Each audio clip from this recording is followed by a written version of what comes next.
Hello, you guys. Welcome back, Lighthouse family. I hope you guys are doing well today. I hope you guys are spending time with the Father on the daily. So today, you guys, we are jumping straight into the Word. And the Word is intimacy is the resting place for your husband.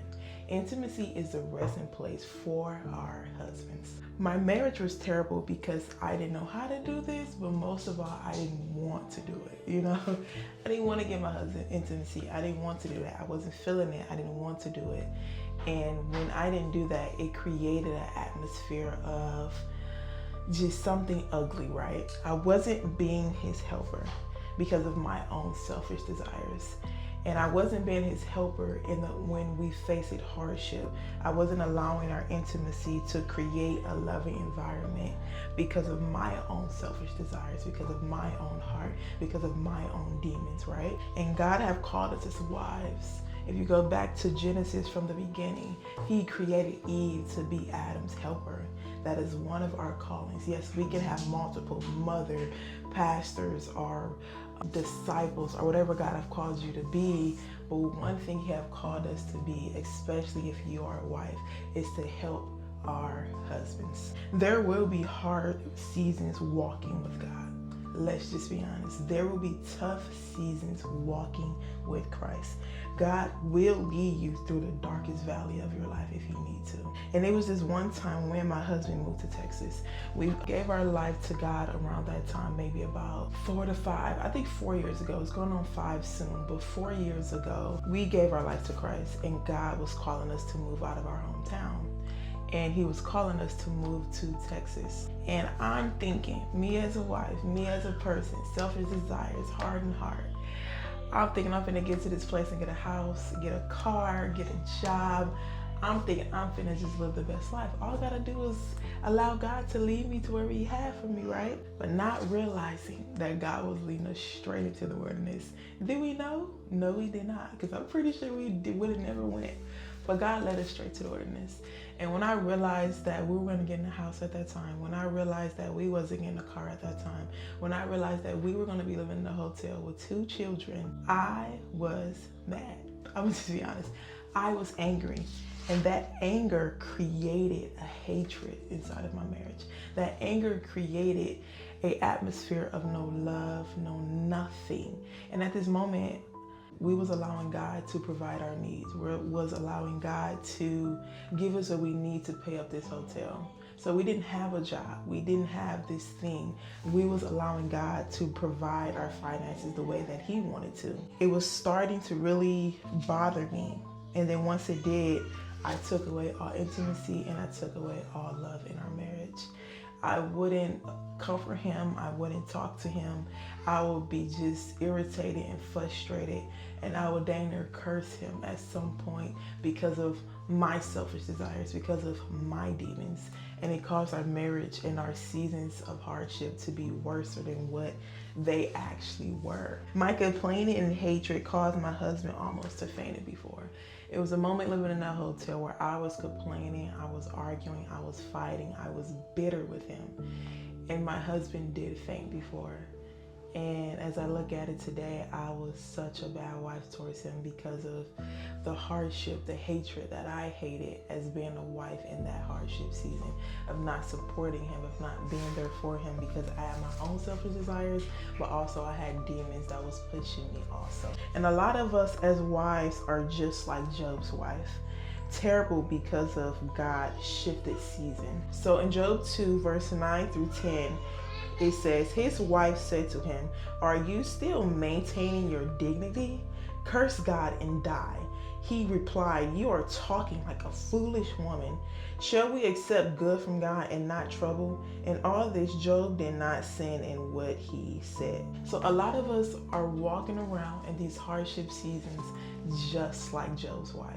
We are cursing God, not knowing, because we're cursing our husbands, and we're hating the seasons, and we're causing our husband to go through more things than what he needs to. And I did this more than once. God shifted our seasons a lot. We was in the wilderness a lot of times.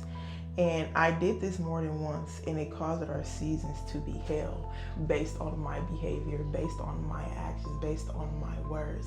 You must understand as a wife is that your words matter also. Whatever you speak out that mouth, it can manifest. I hate this house. I hate this marriage. It will manifest and it will come to life. Your words do matter inside of your household. So we are supposed to be his reward for the hardship. I'm sorry. No, not collages. I can never pronounce this word. Escalations. I'm so sorry. Escalations 9:9 says, let's go to it. Where are you? Go down. I'm almost there. Right here.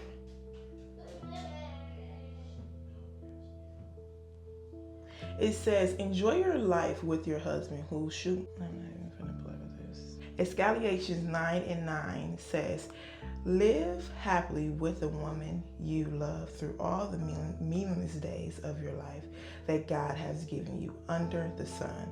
The wife God gives you is your reward of your earthly toil. So that means towards the end, when it explains the earthly toil, is that we are supposed to be his reward for the hardship of life. We are supposed to be the reward that he received because of the suffering that he has to do God's will. I know it might not sound the way you want it to be, because when I was studying, I'm like, what? But that is what God is saying. And make sure you go back to the Holy Spirit and he will give you a better example of what I'm saying. So we are supposed to be the solution and not the problem. As wives, we are supposed to help him get through the hardship and not be the reason why he's in the hardship and making the hardship worse, I can say. It is moments in our life it was moments in our life where we really reached a hardship, and I had to go to my husband and allow him to rest on me. It was times where he was facing he was facing where we're gonna live, what we're gonna eat, kids' diapers, our food, just things that a man have to do as a leader. And it got so stressful for him that I had to comfort him, that I had to allow him to rest his head on my chest to get him through the hardship of the family. We must understand as wives, our husbands is the leader. So we don't have a lot of duties like our husband do. As our husband being a leader, they have to worry about where we're gonna live, where we're gonna eat, and if you got children, diapers, wipes, clothes, all those things that you have to have needs. And we just have to be his support system. And we don't want to be that as wives. And that is why those hardship seasons become more tougher than what they need to be, instead of allowing our love and comfort to be there for him when he's facing that hardship. And we have to remember as wives that our husband gets placed in hardship sometimes. And as wives, we must remember as wives that we are to bring life and not bring bad. So one thing as wives, we must remember to bring good into our husband's life and not evil. Proverbs 31:12 says, let's go there. Proverbs 31:12 says, she brings him good, not harm, all the days of her life. And that is the mindset that we should have as wives, to bring him good and not harm. And when we are complaining, when we are allowing our husband to suffer from intimacy, when we are allowing our own selfish desires to be ahead of our marriage, in God's will, we are harming our husbands in a way that we don't understand. We are harming them in a way that it will place him to want to go back to the wilderness because of the complaining and the hatred we have for the season that we are placed in, because God is training our husbands to be the husband that he wants them to be, the man that he have created him to be. And that is what I'm saying today. And there are plenty more Bible scriptures I'm going to place on the screen that you can meditate on, allow the Holy Spirit to give you downloads of that. Is that we should comfort our husbands, that we should allow them to feel our intimacy, our love connection. And I was that wife that hated it. I was that wife that was like, no, I don't want to do that. Do something else. But God was giving me seeds of understanding that your love, your intimacy is what he needs when he gets through these hardships. And I didn't realize that until God delivered me and healed me and understood that the love of the atmosphere is something that our husband needs. Our intimacy is something they need, especially when they are facing those dark seasons in their life.